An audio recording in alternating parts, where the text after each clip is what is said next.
नमस्कार, आप देख रहे हैं बिग फाइट लाइव और आपके साथ में विजेंद्र सोलंकी। स्मार्ट सिटी, जी हां, स्मार्ट सिटी की परिकल्पना पूरी हुई या नहीं, बात स्मार्ट सिटी से आगे बढ़ते हुए स्मार्ट मीटर तक पहुंच चुकी है। यानी सिस्टम स्मार्ट हो या ना हो, मीटर स्मार्ट होना चाहिए। केंद्र ने कहा कि सभी राज्य 2023 तक बड़े शहरों में स्मार्ट मीटर लगाए। राजस्थान में ऐसा करने पर 4000 करोड़ का भार पड़ेगा।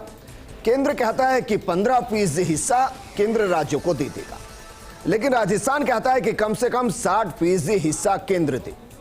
केंद्र यह भी कह रहा है कि प्रीपेड मोबाइल की तरह प्रीपेड स्मार्ट मीटर लगाइए, जितनी बिजली चाहिए रिचार्ज कराइए, बिल के झंझट से मुक्ति पाइए।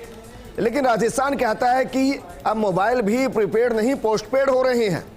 स्मार्ट मीटर बेशक लगवाइए, लेकिन हे केंद्र, कम से कम 60% का बोझ तो आप उठाइए। लेकिन सवाल यह भी है कि स्मार्ट मीटर की जरूरत क्यों है? क्योंकि राजस्थान में लगभग 20% छीजत है, यानी जो बिजली ग्रिड से निकलती है वो मीटर तक पहुंचती नहीं, बीच में ही चोरी हो जाती है या फिर वायरों की वजह से लॉस हो जाती है। स्मार्ट मीटर लगने से क्या यह छीजत जीरो हो जाएगी? सवाल यह भी कि क्या स्मार्ट मीटर जनता को जोर का झटका धीरे धीरे देंगे? यह सवाल इसलिए क्योंकि अंत में भुगतान तो जनता को ही करना है। कहा यह जा रहा है कि स्मार्ट मीटर नॉर्मल मीटर से 4 से 5 गुना महंगा है। तो सवाल यह कि जो 400 करोड़ का यह झटका है, यह किसको लगने वाला है? आज बात इसी मुद्दे पर।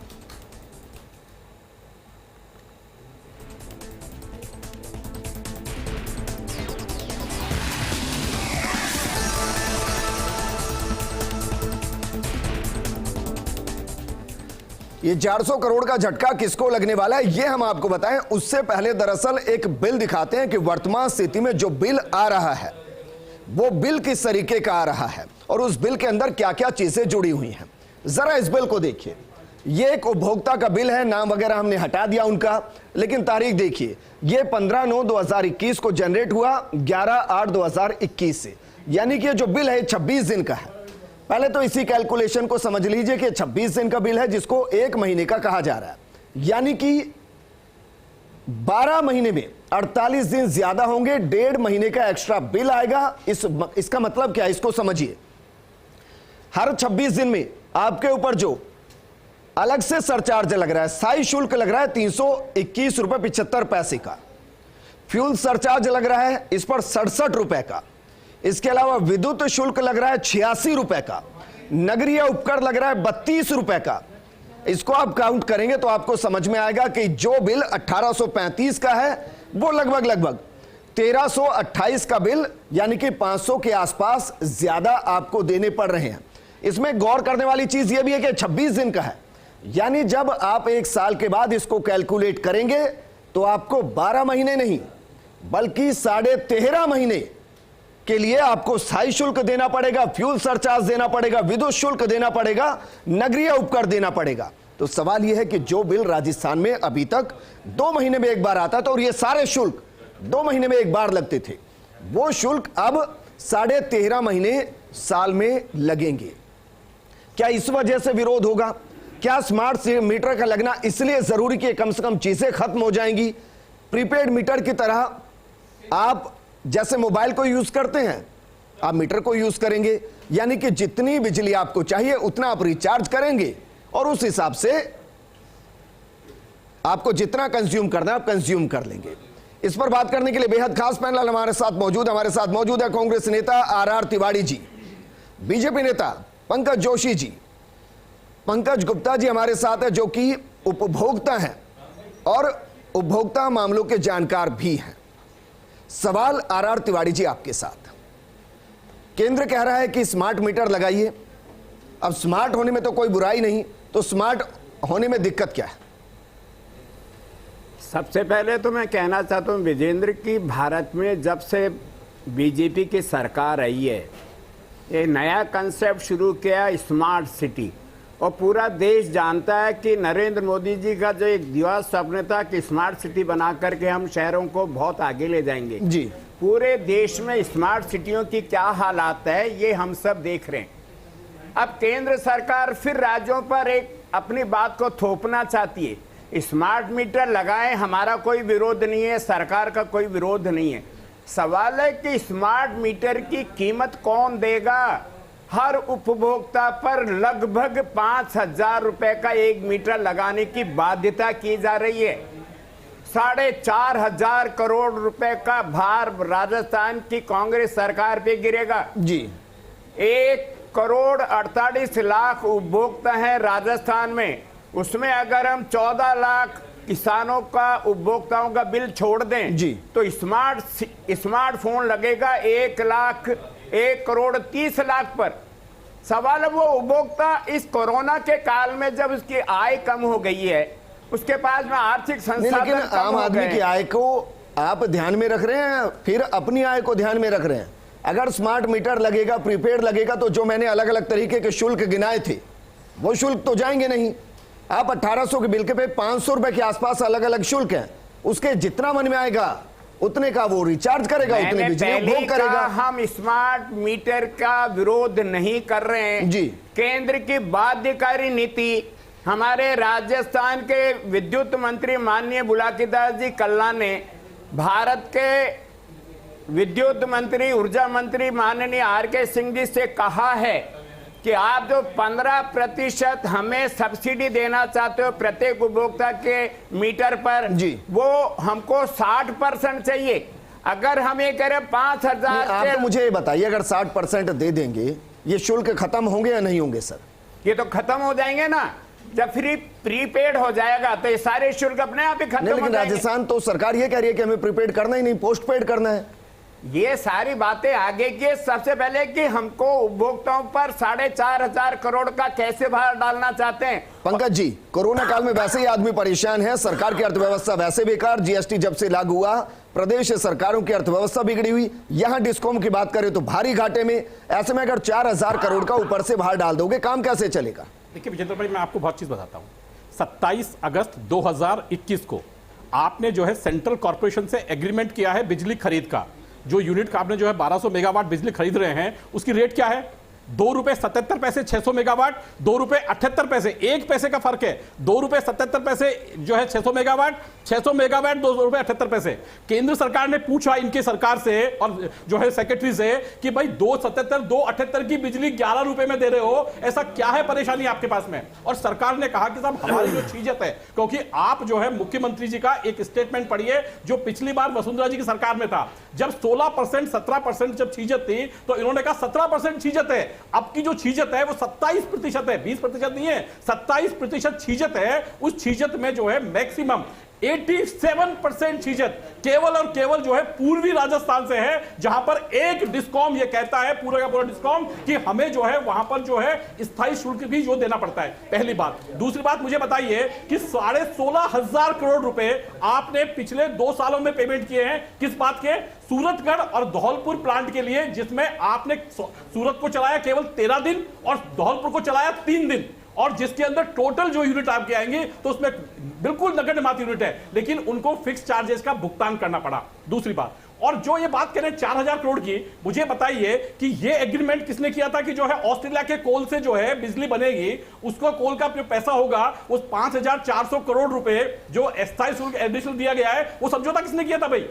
वो जो आपने प्लांट लगाए थे, जिसकी आपने बड़ी बड़ी भेल का प्लांट, पिछली बार हमने कहा था कि जो काली सिंध में प्लांट लगा था, जो भेल नीचे लेवल पर था उसको रिजेक्ट करके और जो है किसी को देने की इच्छा थी वो थी। तो मैं अभी आता हूं कि ये जो चीज पुरानी थी, इन चीजों में घुमाने का चक्कर है। अब बात ये कि भाई ये जो है स्मार्ट मीटर क्यों है? क्योंकि सबसे बड़ी परेशानी ये है कि लगातार डिस्कॉम ये कह रहा है, क्योंकि जब आप जाके देखिए कि डिस्कॉमों की जो नुकसान है, लेकिन वो परेशानी क्या ही नहीं, वो कह रहे मीटर लगा लेंगे। नहीं, वो आप 60% दे दीजिए, मीटर लगा लेंगे। मुझे बताइए विजेंद्र भाई, आप जाते हैं तो क्या तराजू जो है आप घर का लेके जाते हैं? मुझे बताइए कि तराजू, जब आप बिजली दे रहे हैं, बिजली का पैसा ले रहे हैं, सब कुछ चीजें ले रहे हैं, फिक्स चार्जेस ले रहे हैं, what is the meaning of fix charges? भाई फिक्स चार्जेस किसका है? फिक्स चार्जेस ये है कि आपके घर के अंदर तक। भी 2 बार की बीच में नहीं बोले, देखिए बीच में नहीं बोले, बीच में नहीं बोले।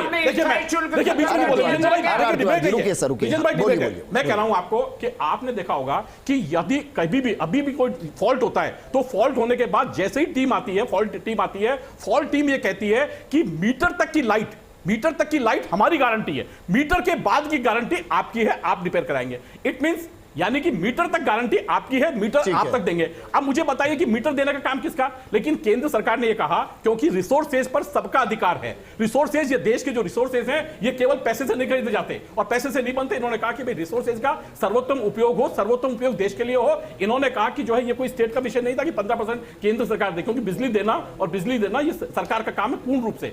और इसी के लिए उन्होंने कहा कि लेकिन क्योंकि हम जो है एक नई चीज चाहते हैं, देश का उत्थान चाहते हैं और उसमें राज्यों का भी जो है हमें सहयोग मिले, तो पूरे देश के अंदर इन्होंने कहा कि 15%, क्योंकि एक अमाउंट बड़ा है 15%, क्योंकि हालत जो है डिस्कॉम्स की सभी जगह हालत ठीक नहीं है, हम 15% जो है इसके ऊपर सब्सिडी देते हैं।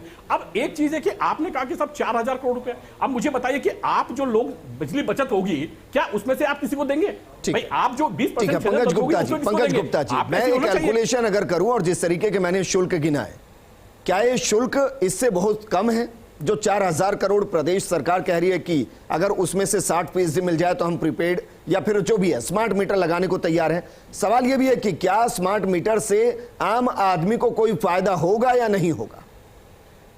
देखिए, एक्चुअल में मैं तो ये कहना चाहूँगा, वास्तव में मुझे तो ये, अगर उपभोक्ता की तरफ से बात करूँ तो आम उपभोक्ता को ये समझ में आना बंद हो गया कि देश में वेलफेयर गवर्नमेंट है या वो गवर्नमेंट है जो व्यापारी है, जो केवल, अगर मैं बात करूं तराजू की, तो एक सुनार के तराजू की तरह से अगर इस बिजली को तोला जाता रहा कि नहीं हम तो बिल्कुल एक्यूरेट कैलकुलेशन करेंगे, तो हमारी गवर्नमेंट केवल डायरेक्ट उसकी तरफ जा रही है। नहीं, इसीलिए हमने आपको बीच में बैठाया सर, आप उस कांटे की तरह जो दोनों को बैलेंस करेंगे। बिल्कुल, बिजली एक मूल अधिकार है, जीवन जीने के अधिकार के तहत आर्टिकल 21 में है। इसके अलावा बिजली का एक अलग एक्ट बना हुआ है, विद्युत अधिनियम 2003, बिजली चोरी उसमें पनिशेबल एक्ट है, वो है। फिर भी बिजली की चीज़त अगर बिजली के कर्मचारियों की मिली भगत या ऊपर तक के लोगों की मिली भगत से कहीं भी हो रही है किसी भी रूप में, तो वो भी उत्तरदायी है।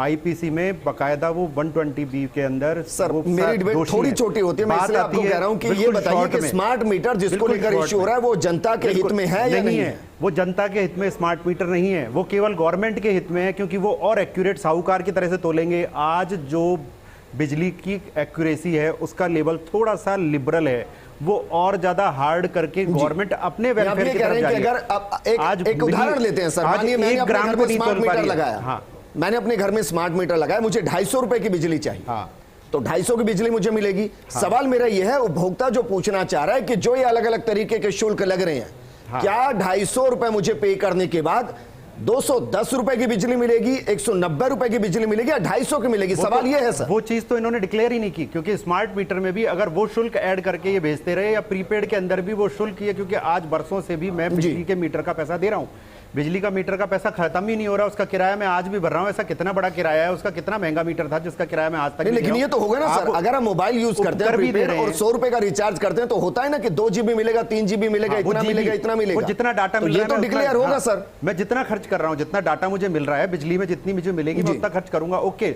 लेकिन मुझे वो किराया, वो जो यूडी टैक्स में अगर अलग से दे रहा हूं तो मुझे अलग से टैक्स क्यों देना है? ठीक है पंकज जोशी जी, एक लाइन में सर, ये डिक्लेरेशन कब होगी कि जो स्मार्ट मीटर होंगे अगर वो प्रीपेड हैं तो उसमें 250 में कितने की बिजली मिलेगी, किस यूनिट के आधार पर मिलेगी, यानी कितने रुपए यूनिट मिलेगी, अलग से कितने एडिशनल चार्ज होंगे? देखिए, वो स्टेट का विषय, स्टेट विशेष तो कर सकता है, क्योंकि दो बड़ी बातें जो इन्होंने बात कही, सबसे बड़ी बात मैं कर रहा हूं कि हाँ प्राइसेस कम होंगे और निश्चित रूप से होंगे, लेकिन उसका बेनिफिट भी आप लेना चाहते हैं। क्योंकि देखिए, जो चीजें मैं आपको विजेंद्र भाई बहुत आपको अंदर की बात बताता हूं कि जो चीजें आपको सब्सिडाइज, जो पेमेंट आपको करना है डिस्कॉम्स को, आप पेमेंट नहीं करते। आपका पेमेंट नहीं होने के कारण डिस्कॉम जो है वो उसको कोयला खरीदने के लिए और उसको पावर खरीदने के लिए पैसा देना पड़ता है। तो आप देखिए, दो तरफ से सरकार जो है इस पे काम कर रही है। तो जो पैसा आपकी तरफ से देना पड़ रहा है, क्योंकि आपकी तरफ से नहीं आया और आपकी तरफ से मुझे ब्याज नहीं आएगा, लेकिन मुझे जो पैसा देना पड़ रहा है वो लोन लेकर के, जो बात बार बार कह रहे हैं मंत्री जी कि हमें लोन लेना पड़ेगा, वो बार बार इसीलिए कह रहे हैं कि जनता को, मुझे कोई फर्क नहीं पड़ता इससे, मुझे फर्क पड़ता है जनता को क्या फायदा होने वाला है। सर देखिए, जनता को जो है, जनता को जो आप ये 4000 करोड़ की बात कीजिए, 40 लाख करोड़ की बात कीजिए सर, केंद्र की बात कीजिए, राज्यों की बात कीजिए, एंड ऑफ द डे जनता की जेब से पैसा जाता है। इसलिए मुझे फर्क पड़ता है कि जनता को इससे क्या मिल रहा है। सर नहीं सर, RR तिवारी जी मुझे बताइए, अगर आप स्मार्ट मीटर लगा रहे हैं, ये 4000 करोड़ भी जनता से ही वसूले जाएंगे और 4 लाख करोड़ भी जनता से वसूले जाएंगे, तो ये बताइए कि अगर मीटर लगता है तो जनता को फायदा क्या होगा? मैं कहना चाहता हूं, विजेंद्र बहुत बड़ी बात की है पंकज गुप्ता ने। आपने पूछा ये सरकार बनियों की सरकार हो गई क्या, हर चीज को तोल करके देना चाहते हैं? मैं स्पष्ट शब्दों में कहना चाहता हूं, जब से 2014 में नरेंद्र मोदी जी की बीजेपी की सरकार आई है, हर चीज को वो हमारे संविधान में लोक कल्याणकारी राज्य की परिकल्पना की थी। हमने हर चीज को आर तिवारी जी, मैंने सवाल किया है सर, राजस्थान में अगर स्मार्ट मीटर लगेंगे तो किस तरीके से लगेंगे और जनता को उससे कैसे फायदा होगा? आपकी केंद्र के साथ क्या डील है वो आपको करनी है सर, जनता को क्या मिलेगा?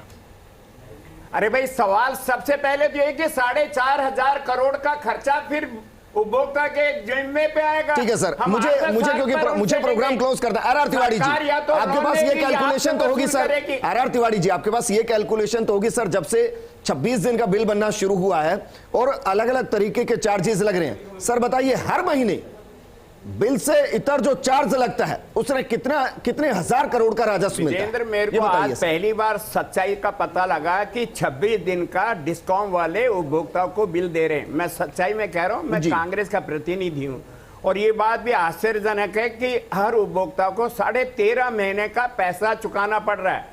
ये बात हम राजस्थान के माननीय जननायक मुख्यमंत्री हर महीने सर, हर महीने, पहले 2 महीने में बिल आता था सर, अब हर महीने बिल आ रहा है और उस पर सारे शुल्क लग रहे हैं, हो रहा है, डबल हो गया। हमारी ही है। जब जननायक 26 लाख बच्चों को फ्री में एग्जाम दिलाने के लिए सारी कमर रेशमा लगा सकते हैं, तो हम ये चाहेंगे संगठन की तरफ से कि मुख्यमंत्री जी देखें। पंकज गुप्ता जी, क्योंकि ये जनता को जानने का अधिकार है सर, ये जनता को जानने का अधिकार है कि इन शुल्कों की वजह से कितना पैसा मिल रहा है, क्योंकि ये तो आप भी मानेंगे सर, ये कितना ही करोड़ हो, ये एंड ऑफ द डे जनता को देना है। बेशक आप कहें कि फ्री वैक्सीनेशन है, जनता का ही पैसा है सर, आप उसको किसी तरीके से दीजिए। तो स्मार्ट मीटर अगर लगेगा और कहा जा रहा है 5 से 6 गुना ज्यादा महंगा है, क्या जनता से डायरेक्ट वसूला जाएगा वो, या फिर उसको अलग तरीके के शुल्क में वसूला जाएगा? आज तक जो कैलकुलेशन ये लोग करते रहे हैं उसको टुकड़ों में स्टेप बाय स्टेप महीने के हिसाब से लेते हैं, चाहे किसी भी रूप में हो, छोटा अमाउंट। ये जो ऊपर उपकर लगता है ये सारा वही है, वही कैलकुलेशन है जो इन्होंने कहीं अडानी को दिया, कहीं जो इन्होंने केस हारे, जहां भी इन्होंने लॉसेस किए, किसी भी रूप में लॉसेस किए, वो टुकड़ों में डेबिट कैबिट सेंडर डेबिट सेबिट कैंडिडेट में वो सारा का सारा अगले महीनों में लेते जाते हैं। तो ये पूरा कैलकुलेशन सारा भार पड़ना तो जनता पे ही है। ये 5,000 रुपये अगर आज एक साथ नहीं लेंगे तो उसको टुकड़ों में ले लेंगे, 100 रुपये करके महीने में दे दो जी। लेकिन इसका फायदा भी तो नहीं है। मैं अगर आम उपभोक्ता हूं तो मुझे फायदा नहीं है, एक लाइन में सर, क्योंकि मैं बिल्कुल एक्यूरेट कैलकुलेशन से मुझे देंगे तो बहुत महंगा हो जाएगा। अगर स्मार्ट मीटर लगता है तो 1836 का अगर मैं रिचार्ज कराऊंगा जी, तो क्या मुझे 500 रुपए अलग से शुल्क देना पड़ेगा अगर स्मार्ट मीटर? ये हिडन है, ये ले सकते हैं। मुझे डाउट है कि ये लेंगे ही लेंगे, क्योंकि ये चीज, ये आदत जो इन्होंने आज 1947 से आज तक पाली हुई है, ये आदत नहीं छूटने वाली। ये चीजें बढ़ती ही चली जा रही हैं और ये स्मार्ट मीटर भी कि 100 का रिचार्ज कराने पर 80 का टॉक टाइम, कुछ भी हो सकता है, कुछ भी हो सकता है, एसटीवी की तरह से भी हो सकता है। कैलकुलेशन ठीक है। पंकज गुप्ता जी शुक्रिया हमारे साथ जुड़ने के लिए। पंकज जोशी जी आपका भी और आर तिवारी जी आपका भी शुक्रिया चर्चा में शामिल होने के लिए। जब एक व्यवस्था आती है तो उसमें बहुत से सवाल होते हैं, उसके फायदे भी होते हैं, नुकसान भी होते हैं। सवाल यह है कि जनता का उसमें कितना फायदा और कितना कम उसका नुकसान होगा। इससे यह पता चलता है कि वो योजना जनता के लिए कितनी ज्यादा है। फर्क 4,000 करोड़ या 40,000 करोड़ या 4 लाख से नहीं पड़ता, क्योंकि टैक्स पेयर के पैसे से ही योजनाएं बनती है और एंड ऑफ द डे उसी की जेब से जाता है।